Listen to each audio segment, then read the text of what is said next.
하나님 말씀을 함께 읽고 말씀을 묵상하도록 하죠. 창세기 17장 15절에서 21절까지 말씀을 우리 함께 교독합니다. 제가 15절 시작할게요. 하나님이 또 아브라함에게 이르시되 내 아내 사라는 이름을 사레라 하지 말고 사라라 하라.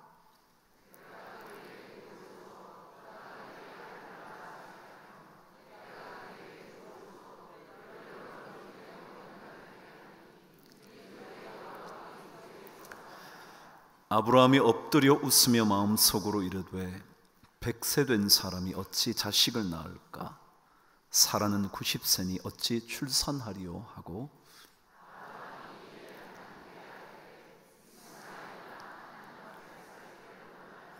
하나님이 이르시되 아니라 내 아내 사라가 내게 아들을 낳으리니 너는 그 이름을 이삭이라 하라. 내가 그와 내 언약을 세우리니 그의 후손에게 영원한 언약이 되리라.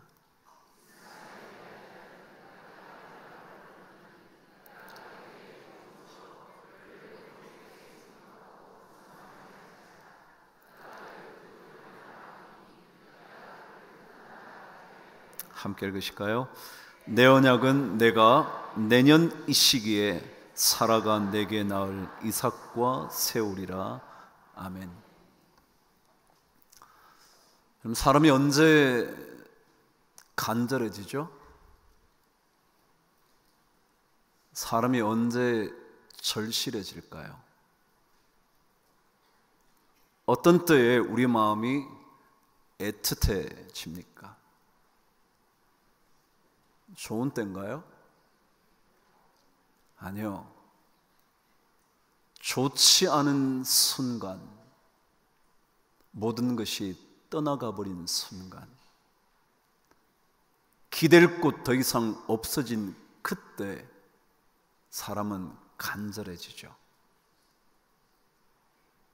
믿었던 그 누군가가 내 곁을 떠나갈 때, 있을 때는 알지 못했다가 떠나가 버리고 나면 그때서야 얼마나 그것이 필요했었는지 간절해지죠. 건강도 그런 거겠죠.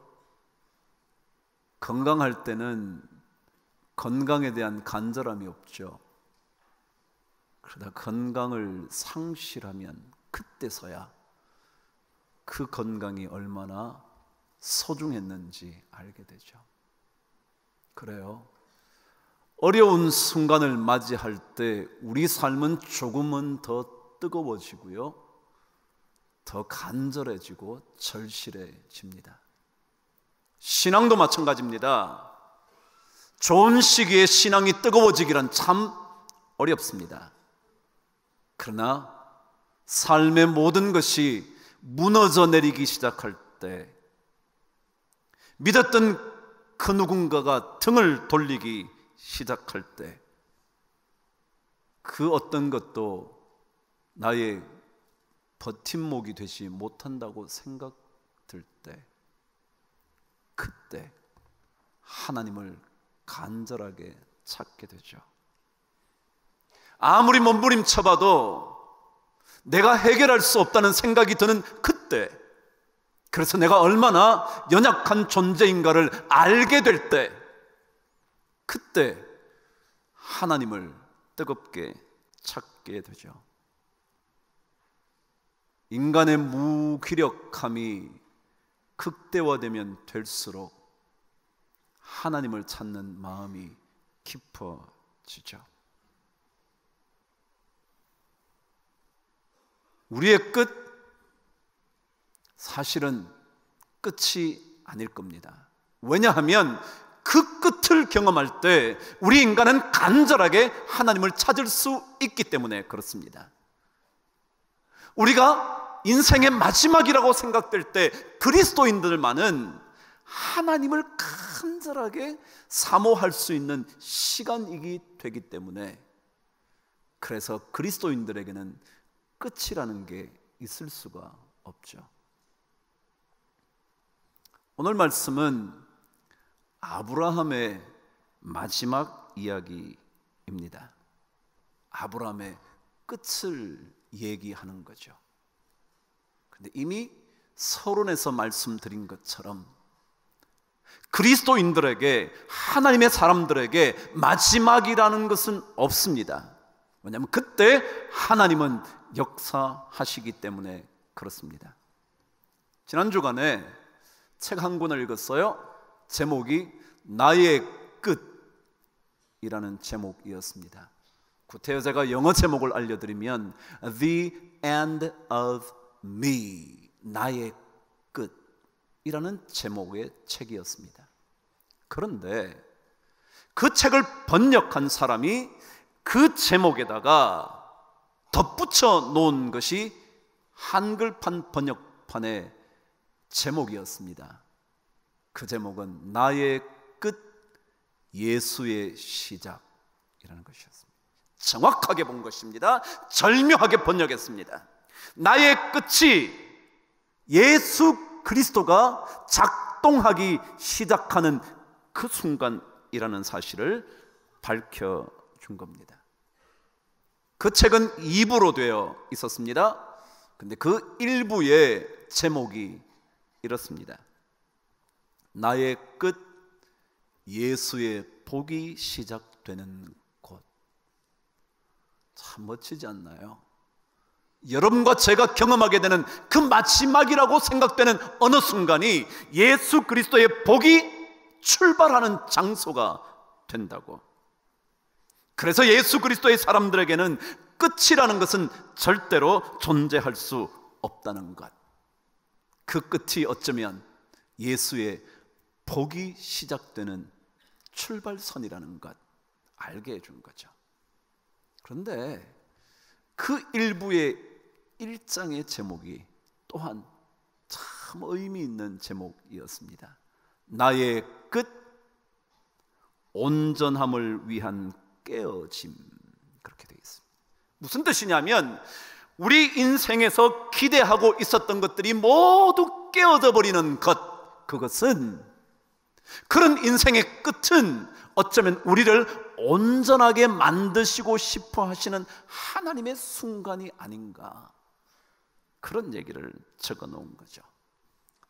여러분과 제가 겪고 있는 이 마지막이라고 생각되는 막다른 골목이 오히려 나를 온전하게 만드시려고 하는, 그래서 나의 모든 것들이 막다른 골목에 이르게 하시는 하나님의 계획이라는 것. 그런데요, 그 제목 바로 아래 또다시 소제목을 달아놨어요. 이렇게요. 하나님의 나라는 나의 잔고가 영이 될 때 시작된다. 참 멋지죠? 하나님께서 역사하시는 그 나라는요, 언제 시작되느냐 하면 나의 인생의 잔고가 영이 될 때 시작된다는 겁니다. 아무것도 믿을 것이 없다고 느껴질 때, 어느 누구도 내 편이라고 생각되지 않을 때, 믿고 있었던 내 은행의 잔고가 바닥을 칠 때, 관계가 다 깨어져 버려 아무것도 남지 않았다고 생각될 그때가 하나님의 역사가 이루어지는 나라가 된다라는 거죠.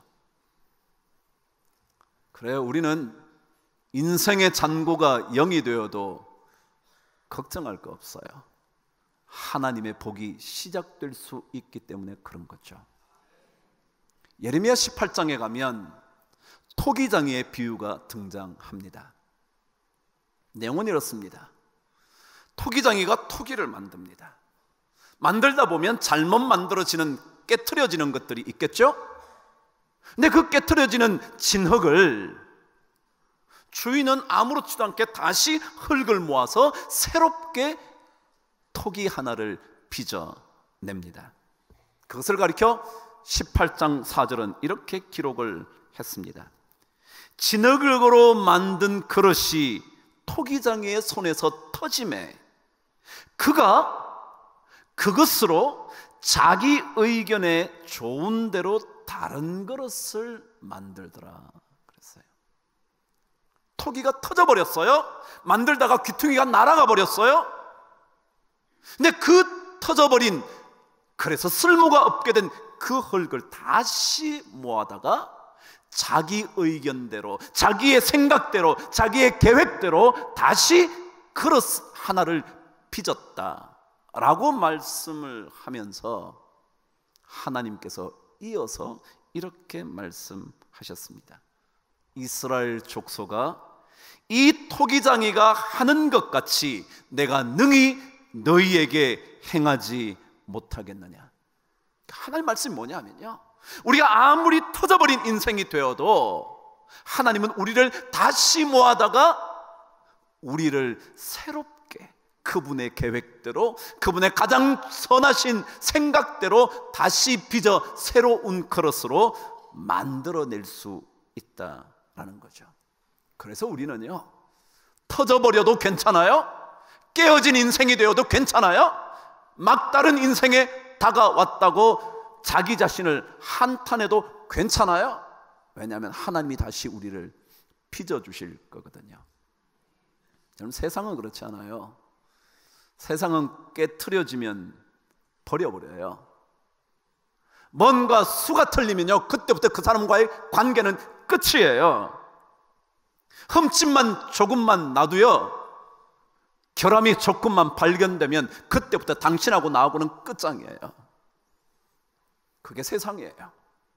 흠이 나면, 깨트려지면, 금이 가면 그때부터 아무도 그들 떠보지 않아요. 근데 성경은 그렇게 말하지 않아요. 터진 그릇을 하나님은 다시 모아다가 새로운 그릇으로 만들 수 있다고. 아브라함과 사라에게 끝이 왔죠? 그렇게 원했던 자식을 얻지 못한 채 이미 아이를 낳을 수 없는 100세나 되었고 90세가 된, 생명을 잉태할 가능성이 전혀 없는 막다른 골목에 왔죠. 물론 하갈이라는 첩을 통하여 아들을 얻었지만, 여러분 옛날에도 그러지 않았나요? 첩의 아들은 아들이라 불리지 못했죠? 그래서 감히 아버지를 뭐라 부르지 못했다고요? 아버지라 부르지 못했죠. 어쩔 수 없어 아들이라고 말하지만 진짜 아들의 모든 권위를 가질 수가 없었죠. 그런 세월을 벌써 수십 년을 지나온 거죠.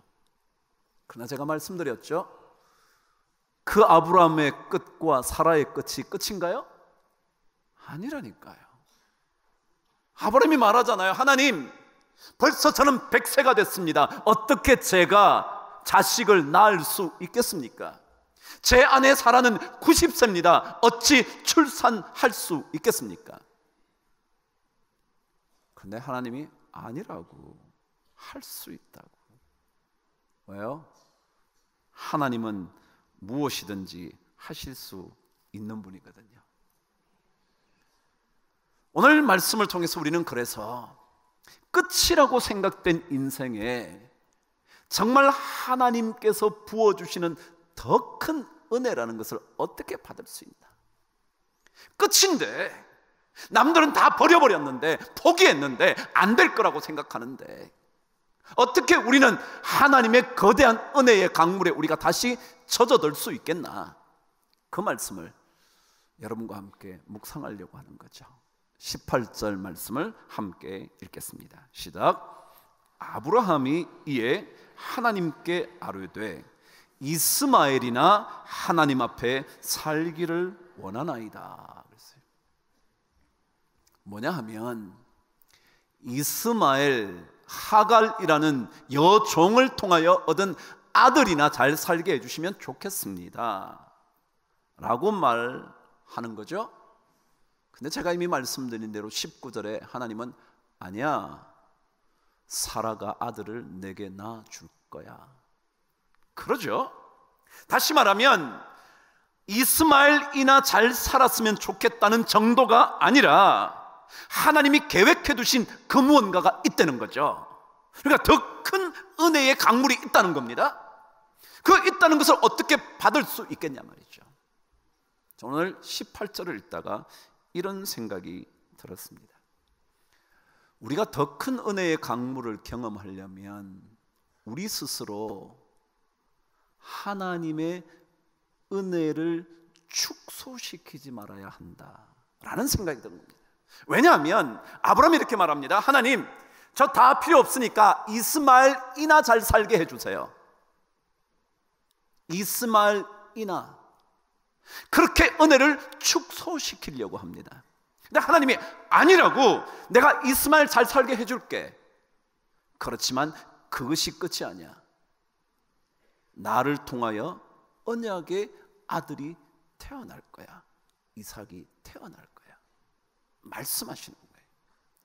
우리는요, 우리 스스로의 불가능하다는 것을 통하여 우리 스스로 자꾸 하나님의 은혜를 제한합니다. 에이, 뭐 하나님 100세나 됐는데 내가 뭔 아들을 낳겠어요. 그냥 이스마엘이나 잘 살게 해주세요. 자꾸 은혜를 축소하려고 합니다. 하나님, 이게 안 되는 거 보니까 안 될 것 같습니다. 저 자식 보니까 내가 몇 년 기다려줬는데 어려울 것 같습니다. 우리 사업 이만큼 버텨와도 잘 안 되는 거 보면 안 될 것 같습니다. 그냥 먹고 살게나 해주세요.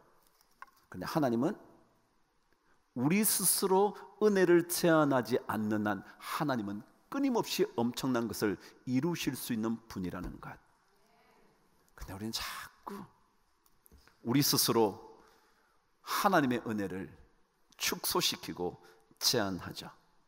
내가 못한다는 이유로 하나님의 더 큰 은혜를 말살하려고 하는 거죠. 여러분, 이런 찬송 불러보신 적 있죠? 주의 말씀 의지하여 깊은 곳에 그물 던져. 그런 찬송 불러보셨죠? 그 처음 가사가 이렇게 시작합니다. 전능하신 나의 주 하나님은, 불러보세요. 능치 못하실 일 전혀 없네. 불가능한 일 행하시고 죽은 자를 일으키시니 그를 이길 자 아무도 없네. 주의 말씀 의지하여 깊은 곳에 그물 던져. 오늘 그가 놀라운 일을 이루시는 것 보라. 주의 말씀 의지하여 믿음으로 그물 던져. 믿는 자에게 능치 못함 없네. 여러분, 그런 거예요. 우리는 자꾸 하나님의 은혜를 축소시켜요. 하나님, 안 될 것 같은데요, 이스마엘이나 좀 잘 살게 해주시죠. 하나님, 저 자식은 틀린 것 같은데요, 내 막내 아들만이라도 좀 잘하게 해주시죠. 자꾸 그렇게 말하면서 우리는 하나님의 더 큰 은혜의 강물을 막으려고 해요. 여기에 여러분 등장한 이스마엘이나라는 히브리어 단어, 이나라는 단어는 뜻이 뭐냐면 인간의 욕구, 욕망, 그리고 소망, 간청, 그런 뜻이 담겨져 있습니다. 다시 말하면 이스마엘이라는 그것에 내 욕망을 가두어 버리는 거예요. 요것만. 근데 아니요, 그 이상을 전부 다 하나님께 내는, 내 인생의 모든 욕구와 욕망과 소망과 간청을 하나님께 가져야 돼요. 근데 우리는 자꾸 이스마엘이라는 욕망만 가져가요. 하나님, 요것만 해주세요. 그럼 우리 스스로 하나님의 은혜를 축소시키지 않는 은혜가 있게 되기를 바랍니다. 하나님의 더 큰 은혜를 향한 욕구를 축소시키지 말아야 합니다. 거룩한 하나님의 은혜를 더 얻기 위하여 사모해야 합니다. 시편 81편 10절은 유명한 말씀이 담겨져 있습니다. 들어보시면 아하, 그 말씀 그럴 거예요. 이런 말씀이요. 내 입을 크게 열라 내가 채우리라. 그 말씀이요. 근데 그 말씀 앞에 여러분 보시는 바대로 하나님은 어떤 분이시냐면 우리를 애굽 땅에서 종살이하던 430년의 삶을 끝을 내고 우리를 건져주시는, 구원하시는, 새로운 백성이 되게 하시는 그 놀라운 하나님이니까 너 입을 크게 열면 내가 채워줄 거야. 그런데요, 놀랍게도 81편 11절 말씀은요 이렇게 기록되어 있어요. 한번 읽어보실래요? 시작.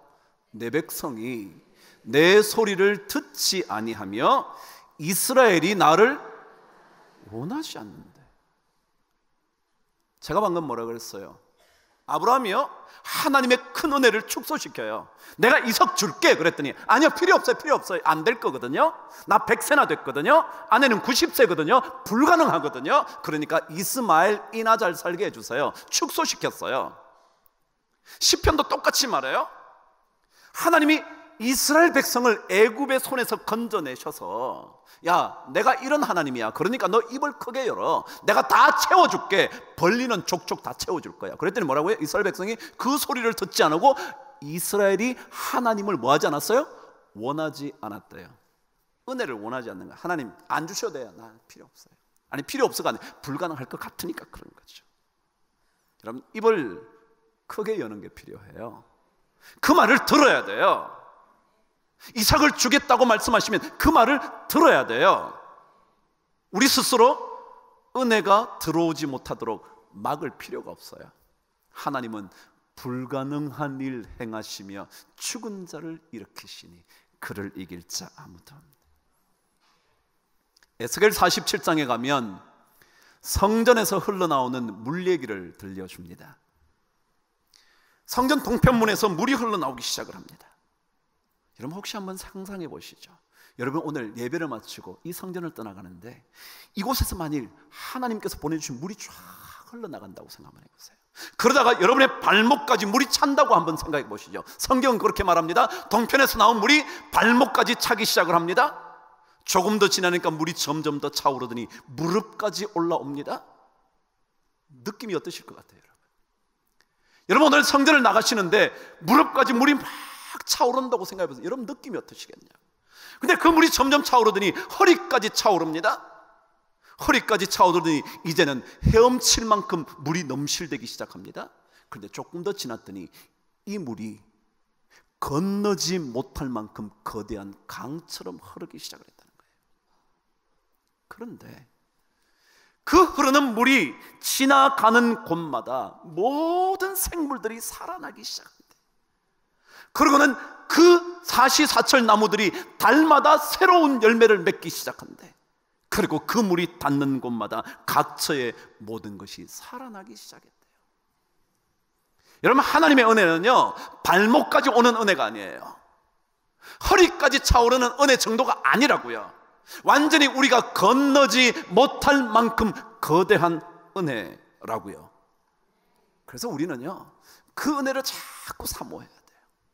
하나님께서 말씀하신 대로 입을 크게 벌려야 돼요. 우리 스스로 자꾸만 이스마엘이나 잘 살게 해주시죠. 저 자식은 틀렸으니까 이 자식만이라도 좀 잘하게 해주세요 라고 말하면 안 돼요. 우리는 더 큰 은혜의 강물을 경험해야 되기 때문에 그렇죠. 여러분 하나님의 은혜는요 우리의 죄악보다 큽니다. 우리의 잘못한 것보다 훨씬 더 거대합니다. 제가 나의 끝 예수의 시작이라는 책 말씀드렸죠. 그 책의 저자가 또 다른 책 하나 썼습니다. 제목이 은혜가 더 크다. 은혜가 더 크다. 영어는 Grace is greater. 더 크다고. 그러면서 그 앞에 뭘 쫙 적어놨냐면요 그 책의 내용을 다 적어놨습니다. 이렇게요.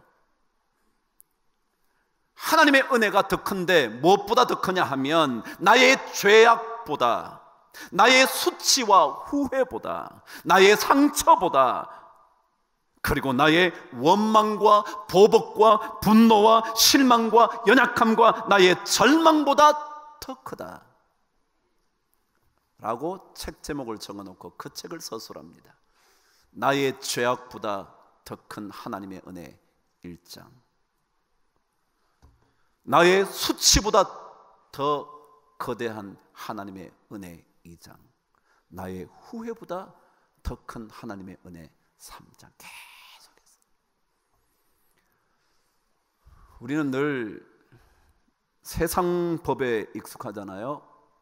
잘못하면 내팽개쳐질 존재라는 것에 익숙해지잖아요.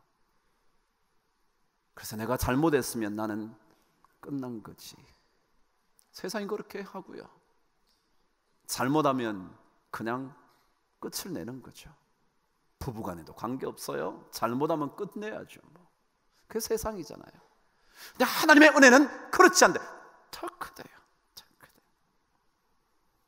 바로 이 더 큰 하나님의 은혜에 우리를 맡기면 더 놀라운 일들을 보게 되고 경험하게 될 거라고.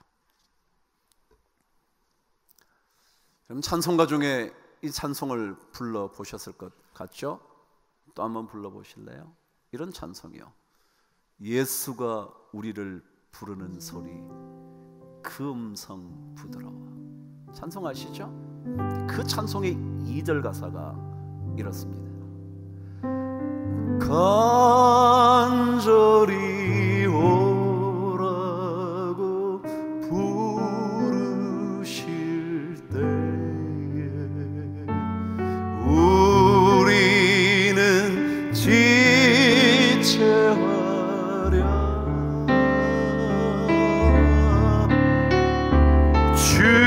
주님의 은혜를 외아리 받고 못 들은 죄 하려나. 오라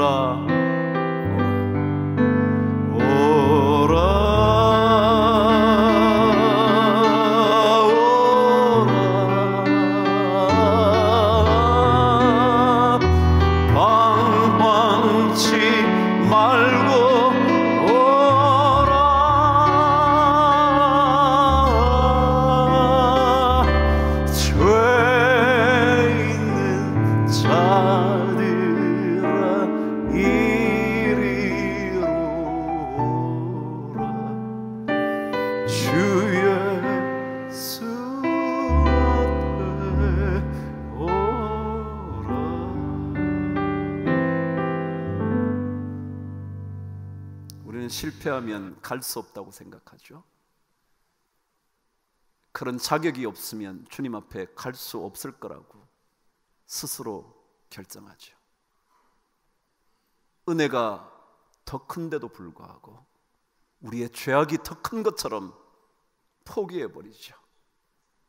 주님은 주님의 그 큰 은혜를 왜 아니 받고 못 들은 척 하냐고. 그럼 사실은요, 우리는 은혜가 없으면 끝이에요. 여러분과 제가 태어난 이후에 부모님의 은혜가 없었다면 여러분과 저는 끝이에요. 우리 어머님이 저를 낳으시고 난 다음에 나를 버렸다면 나는 끝이에요. 그게 은혜라는 거예요. 은혜가 없으면 우리는 살 수가 없어요. 예수 믿는 사람에게는요, 하나님의 은혜가 없으면 살 수가 없는 존재예요. 그래서 히브리서 12장 15절은 그렇게 말해요. 너희는 하나님의 은혜에 이르지 못하는 자가 되지 않도록 하라고. 하나님의 은혜에 이르지 못하는 자가 되지 않도록. 사탄은요 매일 그런다니까요. 넌 죄악이 커서 안 돼. 넌 하나님께 갈 자격이 없어. 왜요? 하나님의 은혜에 이르지 못하도록 계속 만드는 거야. 너 부끄럽지도 않아? 너 후회하는 것이 얼마나 큰데 감히 간다고? 여러분, 이게 사탄이에요. 근데 그 모든 것보다 더 크대요. 하나님의 은혜가요. 그래서 우리로 하여금 그 은혜에 이르지 못하게 되지 않도록, 그러면서 우리를 끊임없이 그 은혜의 보좌 앞에 나오도록 주님은 말씀하시죠. 그럼 하나님의 은혜가 더 큽니다. 입을 크게 여십시오. 그리고 하나님의 은혜를 축소시키지 마십시오. 이스마엘이나 라는 말을 삼가하십시오. 오히려 하나님의 더 큰 은혜의 강물을 사모하고 목마른 사슴처럼 갈급해 하십시오. 그럴 때 하나님의 은혜가 주어질 겁니다. 그런데 오늘 성경은 이 더 큰 은혜의 강물에 접어들기 위하여 우리가 꼭 통과해야 할 과정 하나가 있다고 설명합니다. 저와 함께 21절 읽겠습니다. 시작. 내 언약은 내가 내년 이 시기에 사라가 내게 낳을 이삭과 세우리라. 제가 다시 한번 읽어볼 테니까 잘 들어보세요. 제가 뭘 강조하고 싶은지. 내 언약은 내가 내년 이 시기에 사라가 내게 낳을 이삭과 세우리라. 언제 하시겠대요? 언제 하시겠대요? 내년 이 시기래요. 그래요. 생명이 태어나려면 1년 정도 필요하니까 내년 이 시기가 맞겠죠. 그런데 아브라함과 사라에게는 이 1년이 어떤 세월이라고 생각될까요? 제가 설명을 좀 더 붙여볼까요? 창세기 15장에 하나님께서 이삭을 주시겠다고 언약을 맺는 이야기가 창세기 15장 앞부분에 등장을 합니다. 그러니까 이삭을 통하여 이 이스라엘 백성이 얼마나 거대한 민족이 될 건지를 하나님께서 아브라함에게 약속을 합니다. 그때가 언제냐면 75세입니다. 그런데 세월이 지나도 아들이 주어지지 않습니다. 그래서 어쩔 수 없이 하갈을 통하여 아들을 낳습니다. 이스마엘이요. 그때 나이가 가나안 땅에 들어온 지 10년 후였다 그랬어요. 몇 살이 됐냐면 아브라함이 85세가 된 겁니다. 그러니까 10년 동안 아들을 주시지 않습니다. 그러다가 할 수 없이 종을 통하여 아들을 낳습니다. 85세가 됐습니다. 근데 지금 아브라함이 나이가 몇 세입니까? 100세입니다. 또다시 몇 년이 흘렀습니까? 85세에서 또다시 몇 년? 안 듣고 계시죠? 몇 년? 15년이요. 그러면 75세부터 지금 아직 아이를 얻지 못한 시기가 몇 년이라고요? 25년입니다. 25년 동안 주시지 않은 하나님이 내년 이 시기에 아들을 얻으리라, 그 말을 들으면 여러분 믿을래요, 안 믿을래요? 그게 1년처럼 생각될까요? 아니면 또 다른 수십 년이라고 생각될까요? 아니, 하나님 1년 뒤에 주실 것 같으면 옛날에 주시지 뭐 했냐? 내가 지금 달라고 몸부림쳐서 달려온 시간이 25년인데 지금 또다시 1년이라고요? 여러분, 여기에 단순한 1년은요 1년이 아닙니다. 어쩌면 아브라함과 사라에게는 또 다른 수십 년을 의미하고 있었을지도 몰라요. 그런데 그때 줄 거야.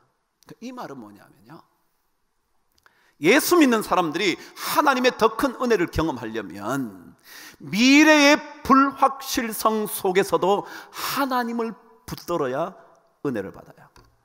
요 1년은요 정해진 기간처럼 느껴지는 게 아니라 미래의 불확실한 거예요. 이게 이때껏 안 줬는데 1년 만에 될까?